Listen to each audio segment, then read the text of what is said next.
Someone can get educated anywhere, and you get out of any education that what you put into it.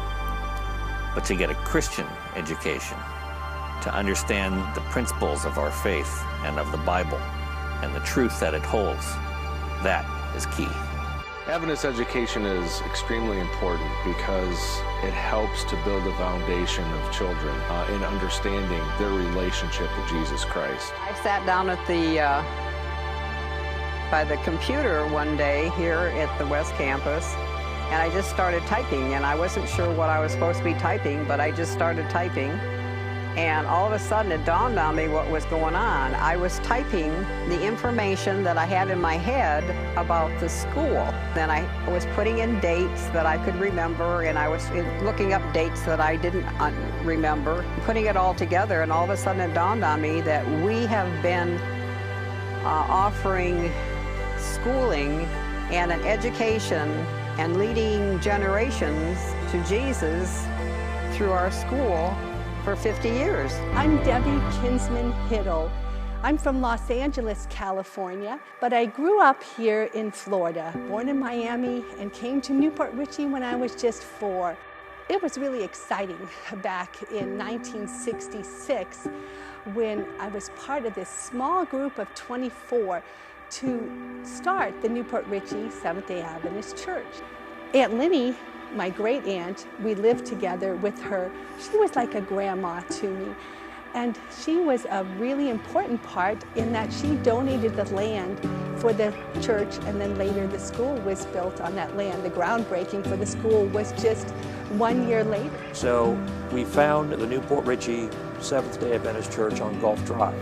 They had just opened up the church there on Gulf Drive back in early part of the year. They had been open for about 6 months, and they were opening up the school. The school initially was in the church Sabbath school rooms, and I believe there was about maybe 15 or 20 of us children at that time in the school. August 1968 was when the Newport Richey Seventh-day Adventist Church School began. The first teachers actually were volunteer teachers. They were Ruth Creamer, Lois Brown. As soon as the church was established, we transferred. We knew there was a need for Christian education, but in your heart, if you have a commitment to God, you want the education that would bring God into all of that. And therefore, we saw the need. A lot of young families joined that group, and it grew quite rapidly. The nearest church that had a school was in Clearwater, about 40 miles away. We had a commitment to this because we didn't feel that it was an expense. We considered it an investment. The enrollment grew. When people would come looking for a church home, they found that we were operating a school and we were doing it successfully, and therefore it attracted new families with other children. But there was one teacher that very first year. We had 2 teachers, grades 1 through 4 and grades 5 through 8. And one of those teachers worked and taught school for 1 year at no pay. Her name was Lois Brown. And she was my sister. And it was a dedication on her part because of her commitment to Christian education. Mr. Scribner was a very serious kind of guy, and he helped us a lot with getting us home while my mother worked. He was very helpful in that way, taking us home. Mr. Vetney, he was very encouraging, and he enjoyed a lot of sports with him, and he's the kind of guy that got me involved with being sort of a quarterback back in the day.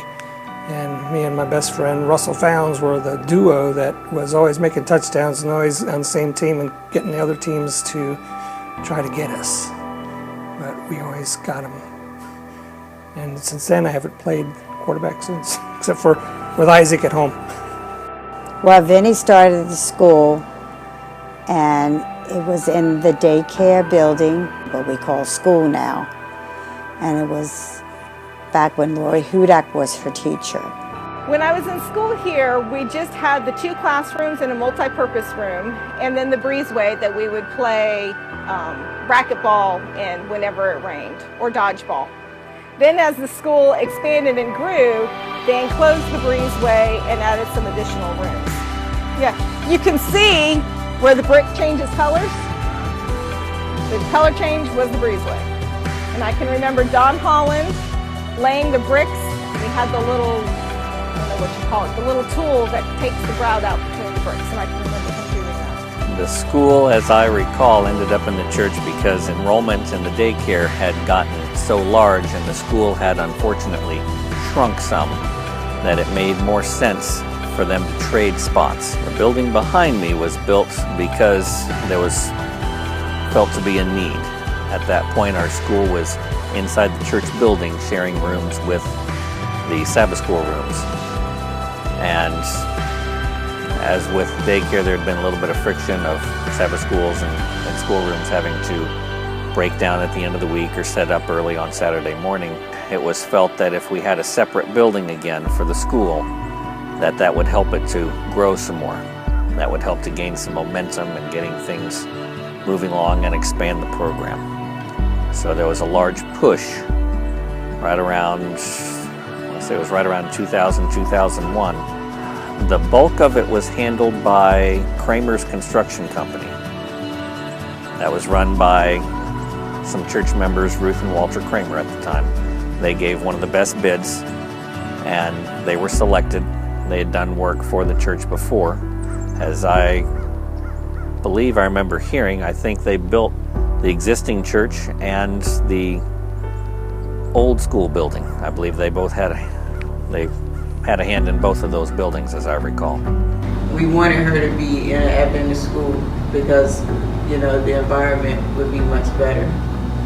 And we also vowed when she was born that we could send her to any school that she had. We wanted to send her to. Nevertheless, we said that Lord, we gonna put her in your hands, and until it's said and done, and He comes back. My opinions are very high on Adventist Christian education because it does teach them mainly about Christ and about salvation and what He has done for them and for everybody, and that there is hope of salvation and a hope of Jesus Christ's soon return.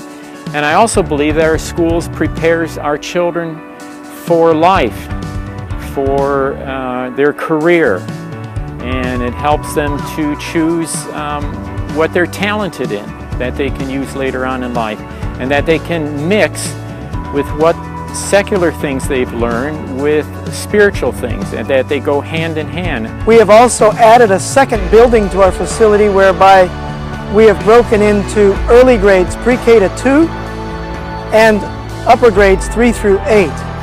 This has allowed us more room to do more programming and to improve our academic offerings at Adventist Christian Academy. Part of the programming that we have changed here includes formal MAP testing. MAP stands for Measure of Academic Progress. During this, we test in the fall, in the winter, and in the spring, giving our teachers the advantage of knowing where our students are academically and what they're ready to learn that day. Adventist Christian Academy has enjoyed serving the young people of Newport Richey for 50 years.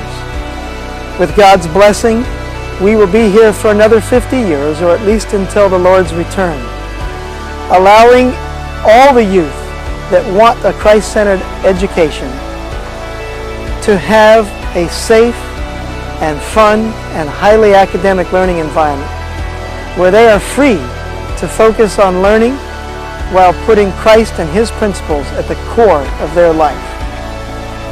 With our prayer and your support, Adventist Christian Academy will be here serving the Lord for a long time to come.